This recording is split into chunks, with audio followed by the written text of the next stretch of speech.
যে নারীর আইডিতে শত শত পরপুরুষের আনাগোনা, এমন বেদিন নারী আমার জীবনের সঙ্গী না হোক।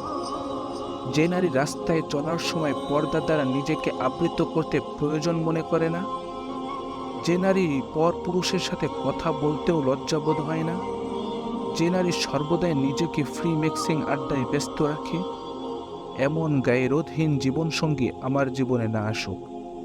যে নারী মাহরাম নন মাহরাম এর মধ্যে কোনো পার্থক্য করে না, সবার সাথে মেলামেশায় লিপ্ত থাকে, এমন গায়ে-রোধহীন নারী আমার জীবনে না আসুক। একটা কথা কি জানো, হারাম কিছু কখনো কারো সুখের কারণ হতে পারে না। দিন শেষে থেকে যায় শুধু হতাশা আর পাপের বোঝা। কতই না ভয়ানক এই হারাম রিলেশনশিপ। তুমি প্রতিদিন 5 ওয়াক্ত নামাজ পড়ছো, কোরআন তেলাওয়াত করছো, একইভাবে মেয়েরা পর্দা করছে, নবীর সুন্নাত মেনে চলছে, নিয়মিত কতই না দোয়া করে যাচ্ছে, কিন্তু আশ্চর্যের ব্যাপার যে তোমার কোনো ইবাদতই কবুল হচ্ছে না, কারণ তুমি দিনের পর দিন একটা হারাম সম্পর্কে মেইনটেইন করে যাচ্ছ। তোমার কোনো ধারণাই নেই এই ভয়াবহতা সম্পর্কে।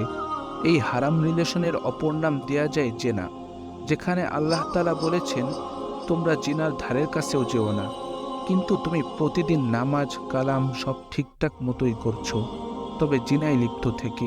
তাহলে এবার ভেবে দেখো তোমার ইবাদতগুলো কিভাবে কবুল হবে। আল্লাহ আমাদের সকলকে সকল প্রকার জেনা থেকে হেফাজত করুন। আমিন।